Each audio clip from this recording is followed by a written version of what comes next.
night in the hotel bars. And I want you to know, I understand that some of you may have been mildly peppered with abuse on the way in. Were you? Well, they're good. I'm delighted. I'm delighted that you weren't. But even if you were, I don't think any of us are abashed by that kind of thing or downcast, because we're conservatives and we get on with serving the people of this country. And speaking of service, I should begin by paying tribute to my predecessor, Theresa May.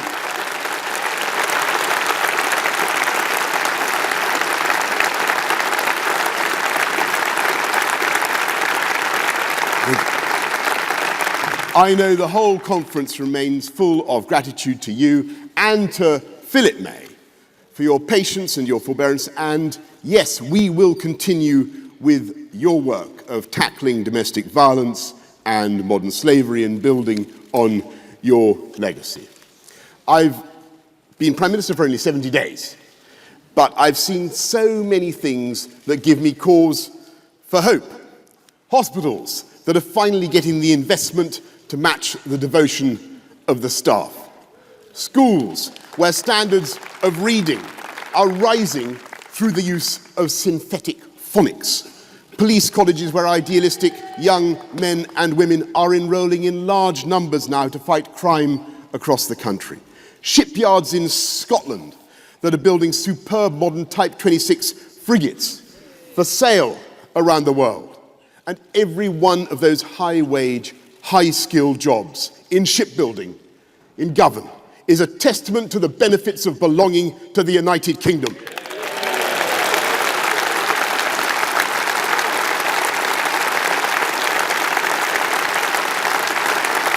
The most successful political partnership in history, which we will protect and defend against those who would wantonly destroy it. And I say to Ruth Davidson as well, thank you, Ruth, for everything you did and have done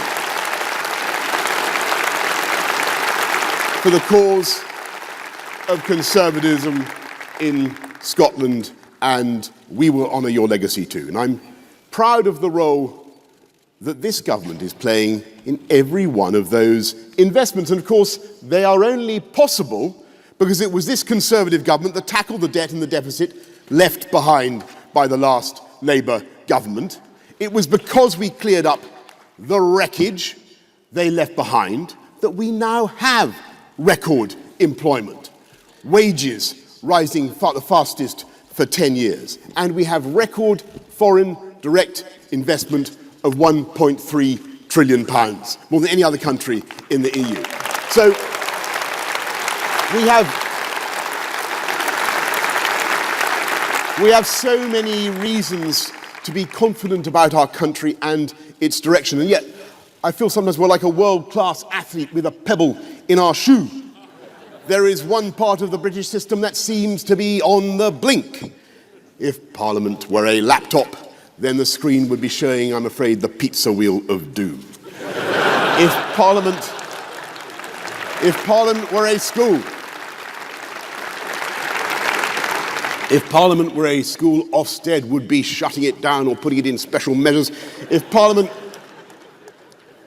were a reality TV show, then the whole lot of us, I'm afraid, would have been voted out of the jungle by now. But at least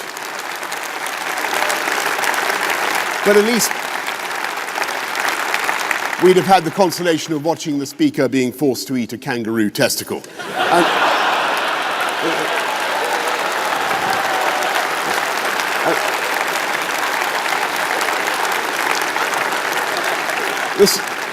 The sad truth is that voters have more say.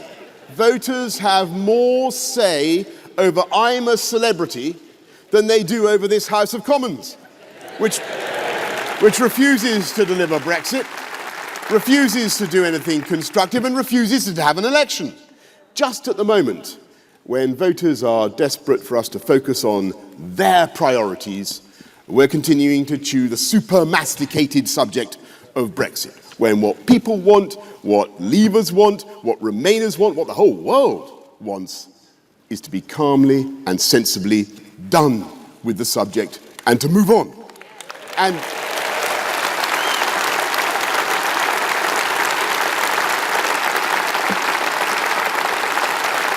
that is why we are coming out of the EU on October the 31st, come what may. Conference.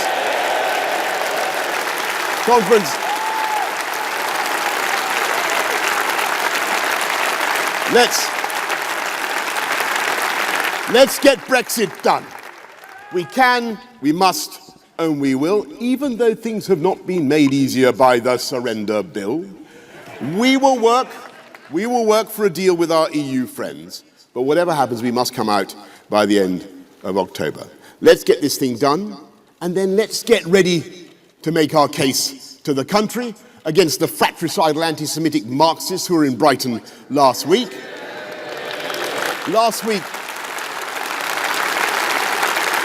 Jeremy Corbyn had a number of damaging and retrograde ideas in his speech. He wants a 4-day week, which would slash the wages of people on low incomes. He wants to ban private schools and expropriate their property, even though it would cost the taxpayer £7 billion to educate the kids. He wants to stamp out excellence in schools by banning Ofsted, the inspectors who ensure that schools are safe for our children. But he had one good idea. He had a whole paragraph repeating what he has said every week for the last 3 years. He wants an election now.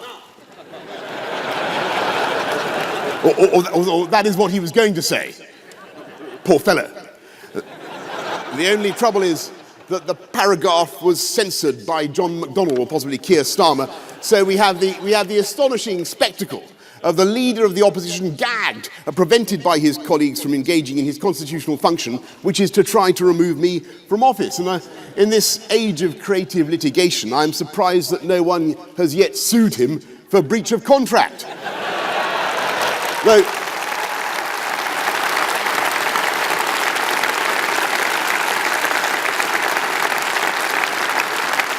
Though it now appears that the SNP may try to bundle him toward the throne, like some Konstantin Chernenko figure. Look it up. Reluctantly propelled to office in a Kremlin coup, so that they can get on with their programme of total national discord, turning the whole of 2020, which should be a great year for this country, into the chaos and cacophony of 2 more referendums. A second referendum on Scottish independence, even though the people of Scotland were promised that the 2014 vote would be a once-in-a-generation decision, and a second referendum on the EU. I mean, can you imagine another 3 years of this? But that is the Corbyn agenda. Stay in the EU beyond October the 31st, paying £1 billion a month for the privilege, followed by years of uncertainty for business and everyone else. As for the Lib Dems, their idea of serving the national interest was to write to Jean-Claude Juncker, urging him not to give this country a better deal. Well, when the leader of the Liberal Democrats has called for a second referendum while pledging to campaign against the result. It's time to respect the Trade Subscriptions Act, my friends, and take the word Democrat out of Liberal Democrats. I'm afraid. After 3 years.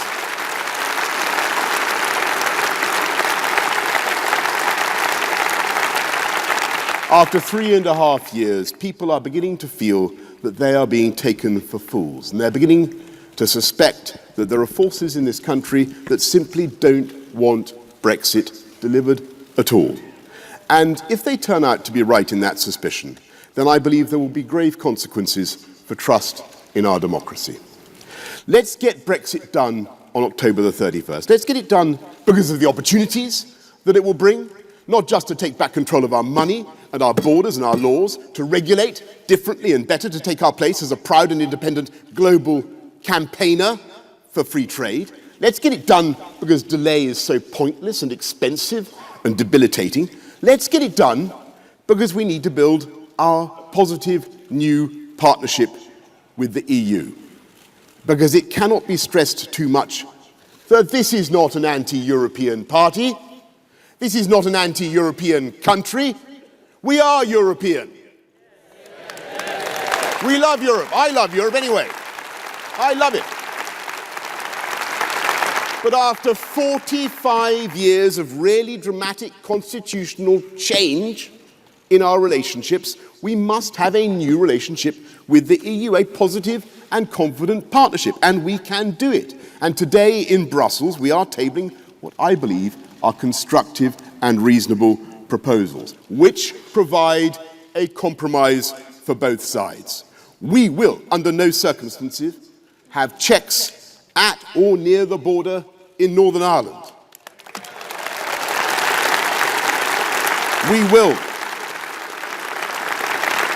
will respect the peace process and the Good Friday Agreement. And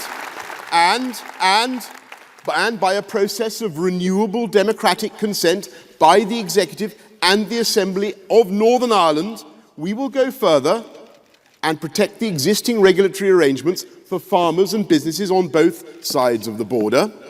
And at the same time, we will allow the UK, whole and entire, to withdraw from the EU with control over our own trade policy from the start.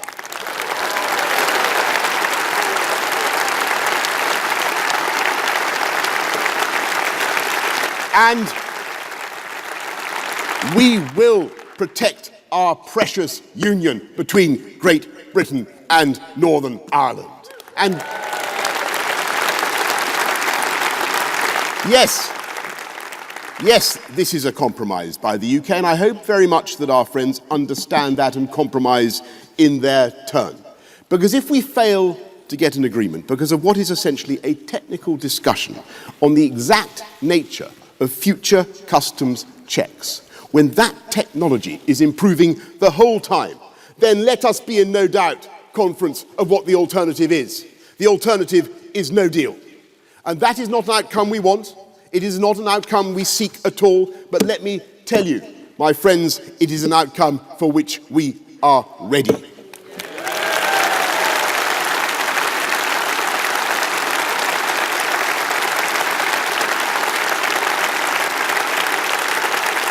Are we ready for it? Yes, we are. Are we determined to resolve this? Yes, we are. Let's get Brexit done by October the 31st because we have to get on and deliver on the priorities of the people. To answer the cry of those 17.4 million who voted for Brexit, because it is only by delivering Brexit that we can address that feeling in so many parts of the country that they've been left behind, ignored, that their towns were not only suffering from a lack of love and investment, but their views had become somehow unfashionable or unmentionable. And let's get Brexit done for those millions who may have voted Remain, but who are first and foremost Democrats. And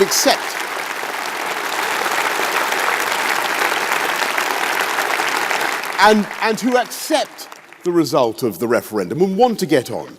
And when I say that I want us to work together now to bring this country together, of course you're entitled, it's the first time I've spoken to you as party leader and Prime Minister at this conference, you're entitled to ask about my core principles and the ideals that drive me and are going to drive me as your Prime Minister. And I'm going to follow the example of my friend Sajid Javid, who gave a brilliant speech. I'm going to quote that supreme authority in my family, my mother. And I know that there are some keen students of alleged divisions in my family on matters of the EU. But I want you to know, conference, that I have kept my ace up my sleeve. My mother voted leave.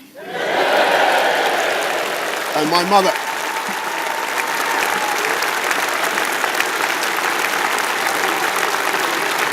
It's true. It's true.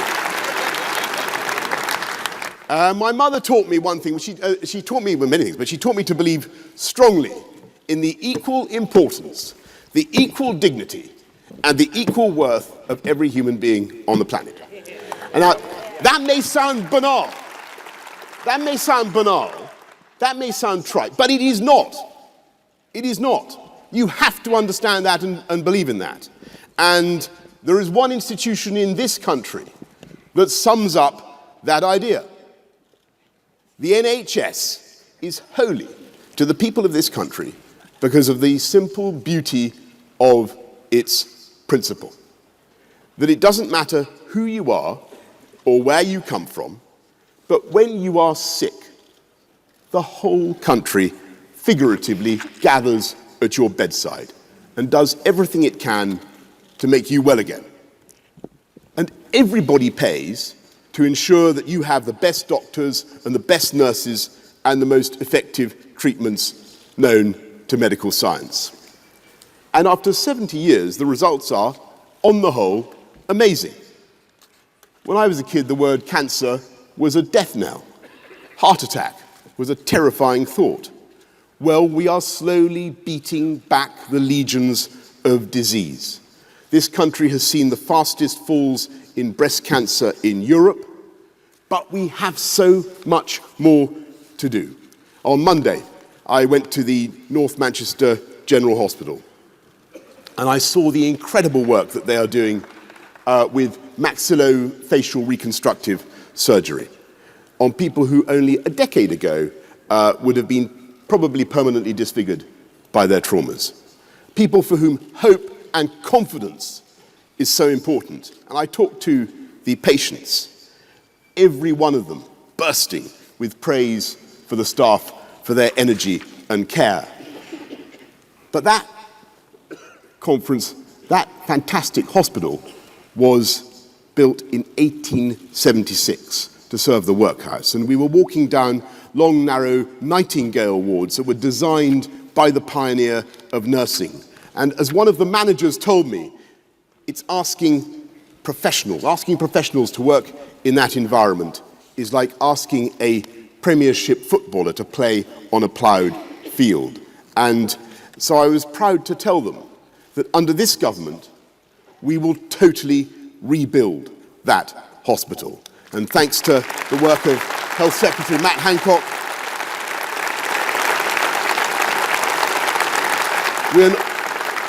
we're not only recruiting more doctors and nurses and training them, but in the next 10 years, we will build 40 new hospitals in the biggest investment in hospital infrastructure for a generation.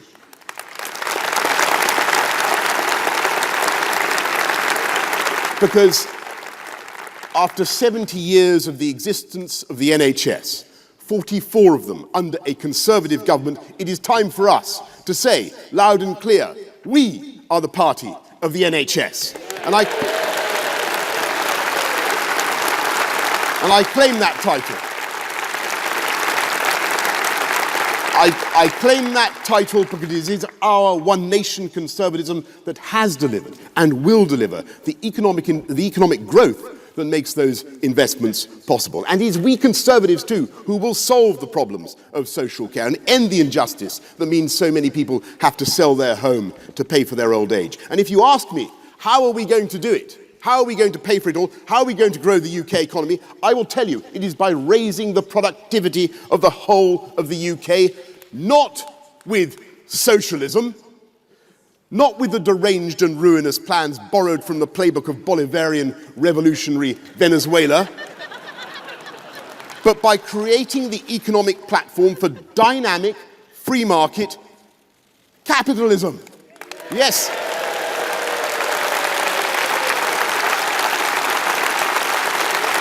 You heard that right.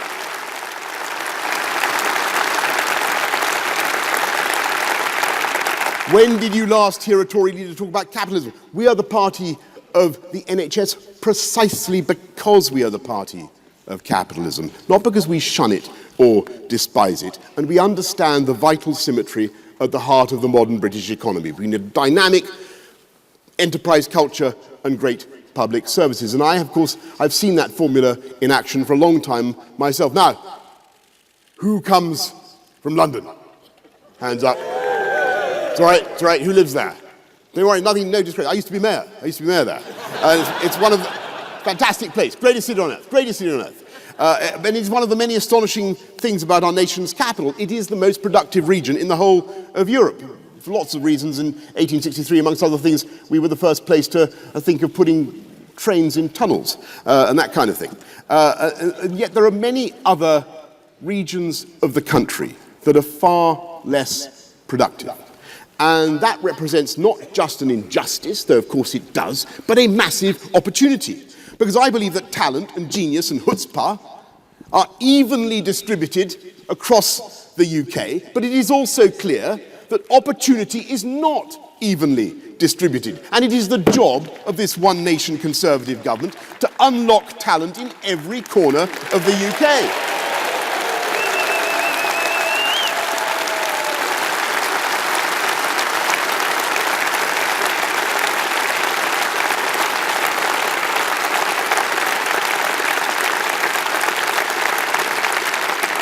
Because that is the right thing to do in itself, and because that is the right way to release the economic potential of the whole country. And the first thing you've got to do, basic hygiene, if you're going to spread opportunity, is to insist on the equal safety of everybody's street wherever they live. And that's why we're recruiting 20,000 police officers. Thank you, Pretty, and indeed thank you, Saj. And that is why we are committed to rolling up the evil county lines drugs gangs.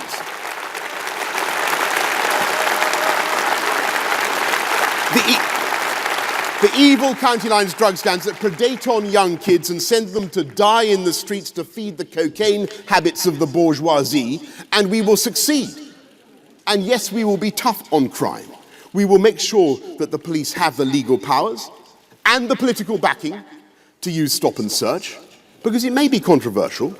It has to be done politely and in accordance with the law.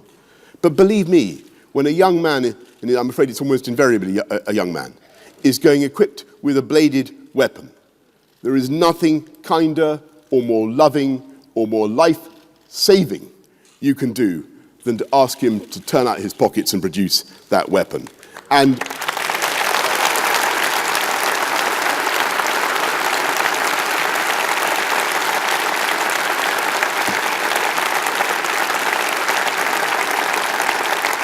yes, when people are found guilty of serious sexual or violent offences, we will make sure that they serve the sentence they should, if only for the protection of the public. But we will also, as One Nation Conservatives, do everything we can to stop people becoming criminals, with rehabilitation, with education in prisons, so that they are not just academies for crime, but also by investing in youth clubs and better FE funding, further education funding, to give young people the best possible antidote to the criminal instinct. That is the prospect of a good job. And indeed, the best way to level up and expand opportunity is to give every kid in the country a superb education. So that's why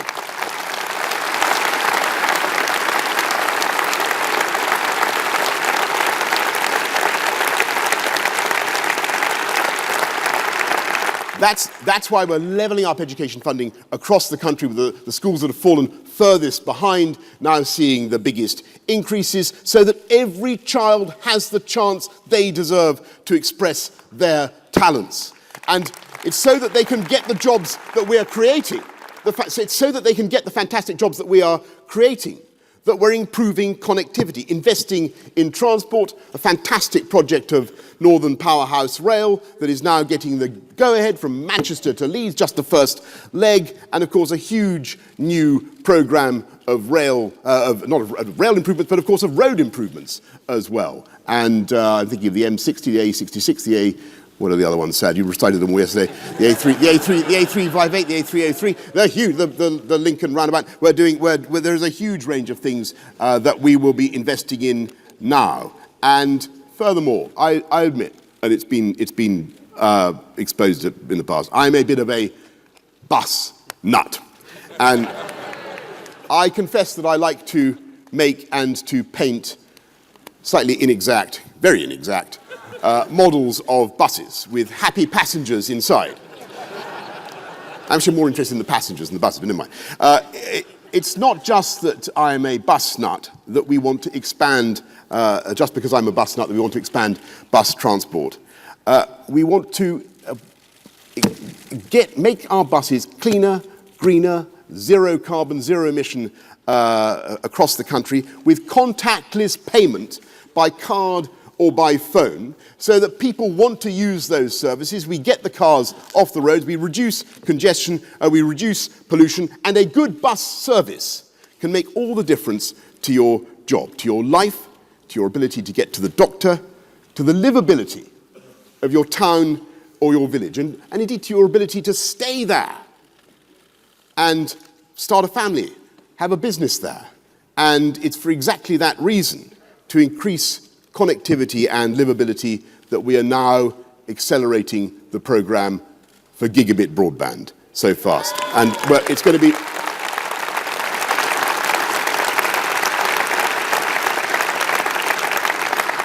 To be truthful, I'm not entirely sure of the exact technical details of gigabit broadband, but we're bringing it forward by 8 years, and it will mean that everybody has, not just super fast, but incredibly fast, speed of light, broadband spreading into every home in the country like super informative vermicelli, and bringing people together, giving people opportunity, giving people certainty that they can, as I say, start a business, raise their family where they are. And that is the way, I think, with better connectivity, with better transport, better education, to unite the country and to bring it together. But there's another vital effect of the right infrastructure and the right technology. You increase the productivity of the whole UK economy. If the streets are safe, if the transport links are there, if you have good Wi-Fi, good broadband connections, what else do you allow to happen? Eddie, you allow new housing to go ahead. Huge numbers of new houses on brownfield sites that were never considered viable before. And that's the way forward. And you allow young people to get a foot on the housing ladder. And you allow young people to live near the good jobs. And above all, with safe streets and affordable housing and fantastic Wi-Fi, we give, as I say, business the confidence to invest and to grow. And that is the virtuous circle, the balance and the symmetry at the heart of our One Nation project. And there are so many ways in which this country is pulling ahead. London has overtaken New York as the #1 city for investment in fintech firms. And that's before we've even delivered Crossrail, which, by the way, was on time and on budget when the last mayor left office. And isn't it time? Isn't it time we had a mayor? Isn't it time we had a mayor who is focused on the job of running London? And isn't it time? Isn't it time we got behind our fantastic candidate, Sean Bailey? Let's back Bailey for London in 2020.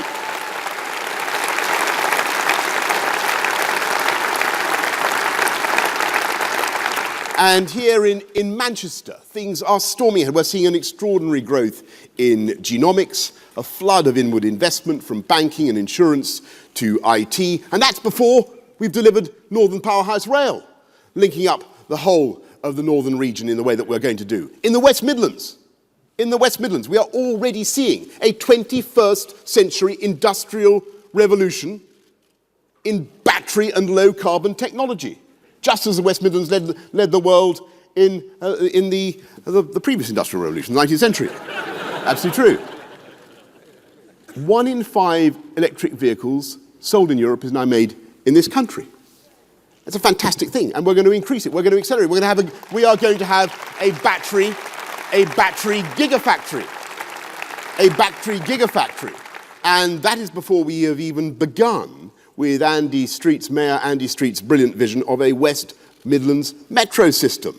That's the future. It's linking up the urban centres of the West Midlands in the way that needs to be done. That's what we Conservatives are going to do. It's always Conservatives who lead the way on great infrastructure projects. And with infrastructure, education, technology, we are going to drive up the productivity of this country and bring it together. Now look, I don't for one moment doubt the patriotism of everybody on all sides of the Brexit argument, but I'm fed up myself of being told that our country can't do something when I passionately believe that it can.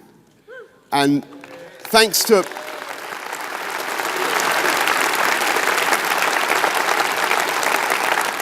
British technology, there is a place in Oxfordshire, my former constituency actually, in Oxfordshire, that could be soon the hottest place in the solar system. In fact, I think they told me it was already the hottest place when I went there. It is the Tokamak fusion reactor in Culham. And if you go there, you'll be told that this country has a global lead in fusion research and that they are on the verge of creating commercially viable miniature fusion reactors for sale around the world.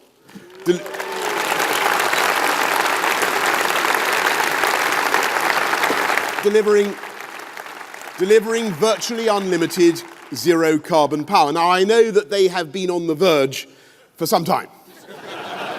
It's a pretty spacious kind of verge. But I think they tell me now they're really on the verge of the verge. But I remember, all you skeptics, I remember it was only a few years ago when people were saying that solar power would never work in cloudy old UK. And they said that wind turbines would never pull the skin off a rice pudding, remember that? Well, there are some days now when wind and solar power are delivering more than half our energy needs. And we're going to be zero carbon neutral by 2050. We can do it. With new technology, we can do it. We can become carbon neutral by 2050. We can beat the skeptics. We're already using gene therapy to cure blindness. This country leads the world in satellite technology, and we're building 2 spaceports, one in Sutherland and one in Newquay. And soon we'll be... Thank you. The whole of the UK is going to benefit from these investments. And soon we will be sending missions to the heavens, geostationary satellites, which will be, by the way, infrastructure in space. It will be of huge value to this country. Now, conference, can you think of anyone who could trial the first mission? Can you think which communist cosmonaut we should coax into the cockpit?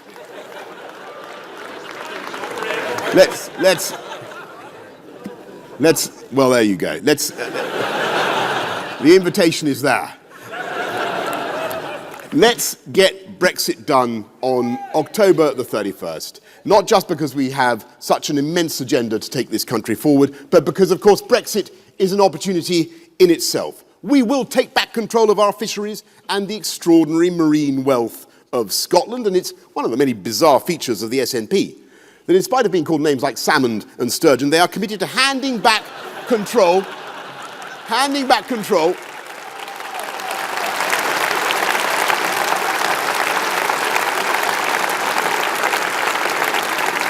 They want to hand back control of those fish to the EU. Alistair, we want to turbocharge the Scottish fishing sector. They would allow Brussels to charge for our turbot. You could see that one coming. You could see. But it's true.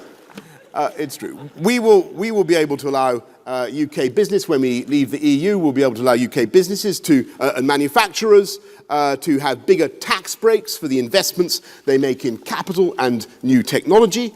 We can, out of the EU, we can do free ports. We can use the tax regime to do free ports and new enterprise zones. We can ban the cruel shipment of live animals that has offended the British people for so long.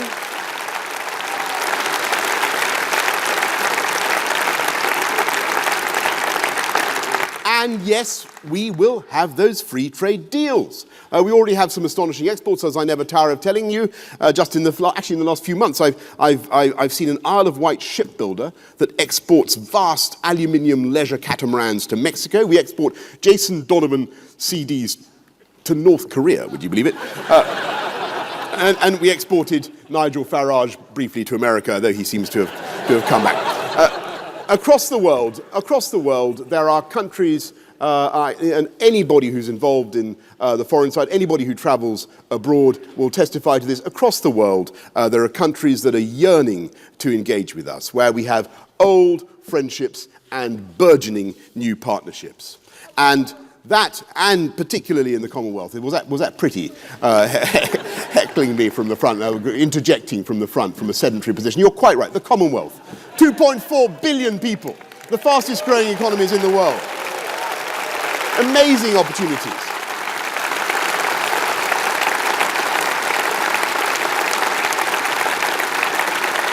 And that is our vision for Britain.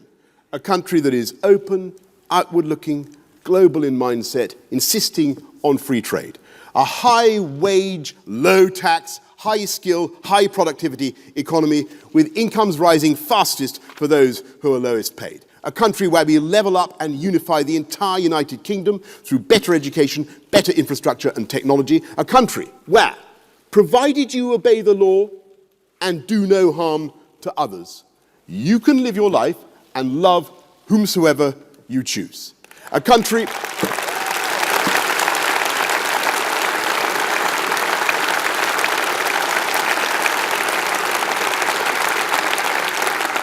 that leads the way with clean, green technology and reducing the greenhouse gases that cause climate change. A country that is happy and confident about its future. That is the vision for the country we love.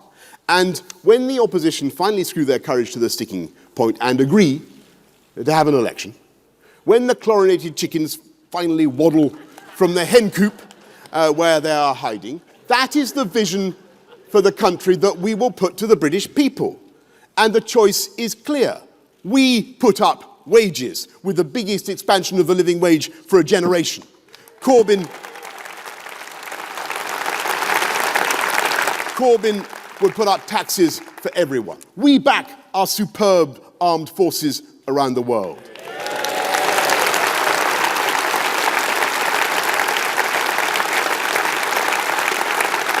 And look after our veterans.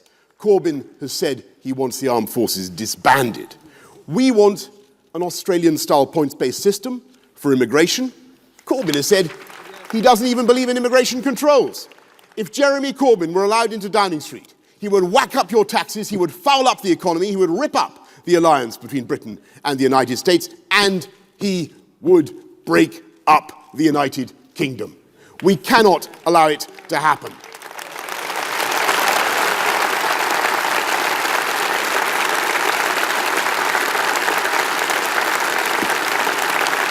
But it is worse than that, because it's become absolutely clear that he's now determined to frustrate Brexit. What do we want and need?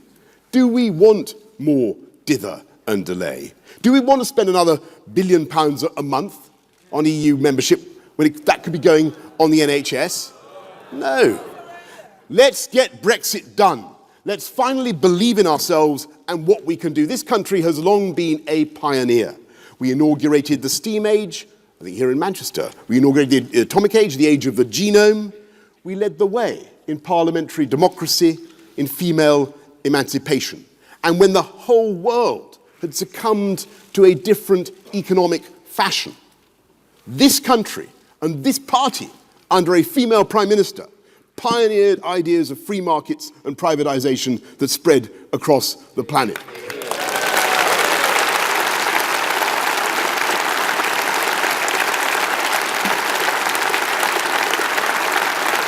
Every one of those ideas was controversial. Every one of them was difficult. But we always had the courage as a country to be original, to do things differently. And now we are about to take another giant step, to do something no one thought we could do, to reboot our politics, to relaunch ourselves into the world, and to dedicate ourselves again to the simple proposition that we are here to serve the democratic will of the British people. And if we do that with optimism and confidence, then I tell you, we will not go wrong. So let's get on with sensible, moderate, one nation, but tax-cutting conservative government, and figuratively, if not literally, let us send Jeremy Corbyn into orbit where he belongs. Conference, let's get Brexit done, and let's bring this country together. Thank you very much.